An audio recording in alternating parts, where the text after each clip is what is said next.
A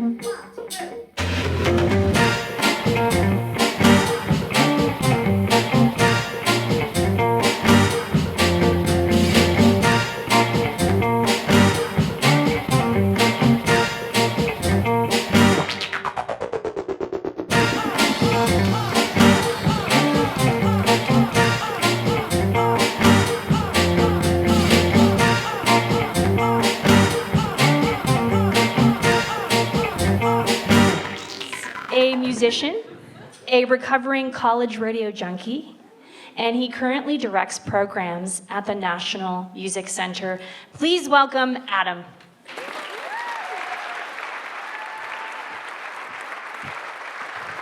I'm not used to being objectified like that. I liked it. I just want to say, wow, like everything that I've heard tonight has been so inspiring. And my presentation is not at all inspiring. So I just want to try some before presentation inspiration and just say that I feel incredibly privileged to live in this beautiful city, to be in a place that has a venue like this, to be in a place that has programs like this where people can speak freely. And I feel like, with all the shit that's going on in the world, like, we're incredibly lucky, and I feel incredibly privileged to be able to do this with you tonight. So maybe that can be the inspiration as I start talking about friggin' Bryan Adams, okay? Thanks. Okay, let's do this. All right. So the theme is maple, and from a music perspective, that got me thinking about a controversy that directly connects to the word maple and helps explain the importance and complexity of Canadian content. We start with a Canadian icon, Bryan Adams. And what could be more Canadian than Bryan Adams? Seriously. Well, and what could be more Canadian than Bryan Adams singing songs and Robin Hood, Prince of Thieves?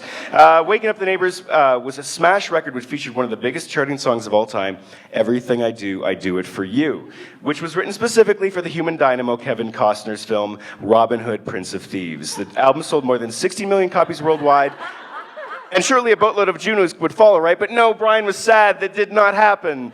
This was not to be the case. In 1992, this chart-topping international phenomenon was almost completely ignored by the awards committee. And Bryan Adams received only 3 Juno Awards, and they were for like things that really didn't pertain to the record. But still, a small return for an album by a Canadian artist that produced one of the greatest singles of all time.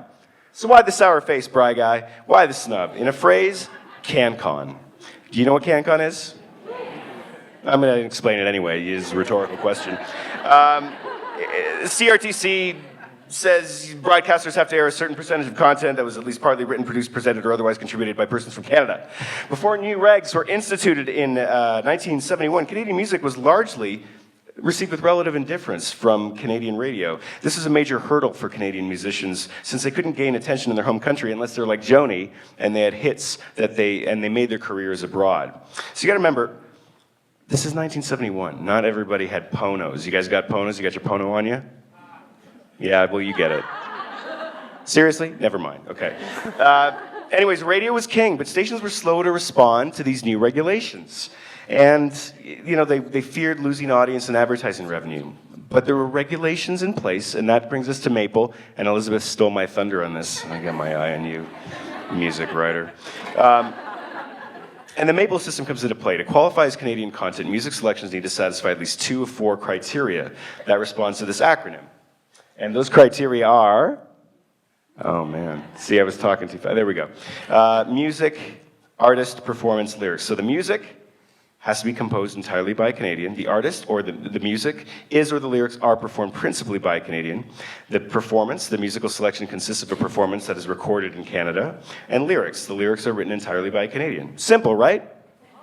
Simple? No, it's that's obviously not simple, but it's even more complicated because not only did the CRTC establish this criteria to determine what CanCon is, it also established quotas for this content, as stations were expected to program a minimum of roughly 1/3 of their content with Canadian selections.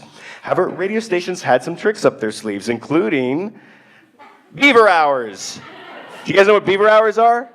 See, it's a beaver and it's got a smoking jacket on and like a pipe, and it's like Hugh Hefner or something. Yeah, beaver hours I had someone make that. To get around these quotas, many commercial radio stations would simply schedule the majority of this content during less than ideal broadcasting hours, including late nights and Sundays, times with typically less listeners and less valuable advertising real estate.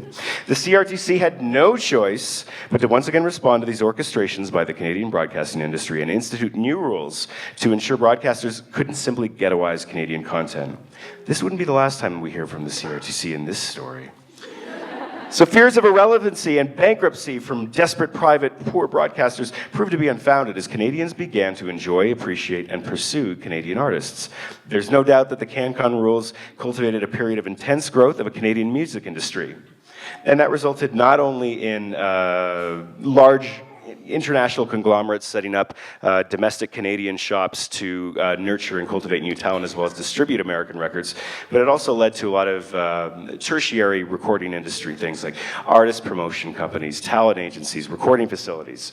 So, you know, it was a really intense period of growth, and it saw Canada's ability to produce international stars for commercial music grow. I give you case A, Alanis Morissette. If it wasn't for Never Too Hot or Never Too Cold, we wouldn't have Jagged Little Pill, right? And that was because Canada grew Alanis themselves through MCA Records.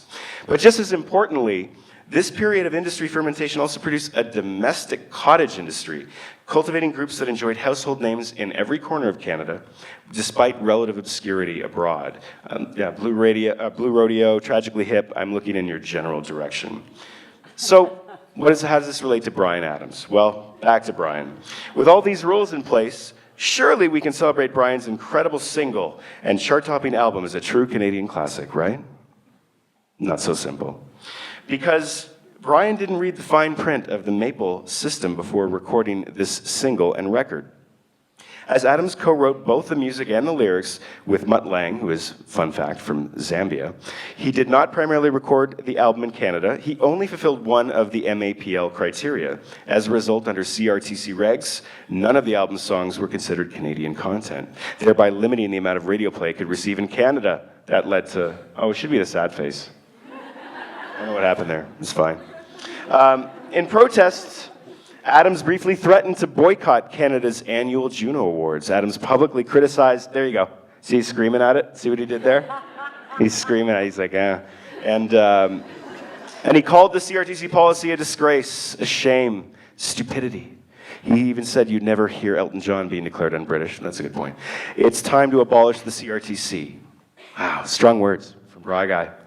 But here we see Bryan, the criticism apparently cut like a knife.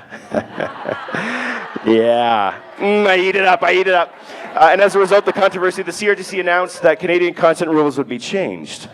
That the new regulation allows non-Canadians to contribute up to 50% of the finished content to each of both the music and the lyrics of a recorded piece. You guys glazed over on that one, that's fine. So all is well that ends well, right? Well, kinda. The Adams, Lang, Kamen co-write Everything I Do It For You still does not count as Canadian content, as 2 of the 3 writers are non-Canadians and the track was not recorded in Canada. But Bryan must have buried his hatchet with the Junos as he's generously decided to fill in as a co-host for Michael Bublé for this year's broadcast in Ottawa. Didn't he look happy? Yeah, he must have sitting next to that guy. All right, thanks everybody.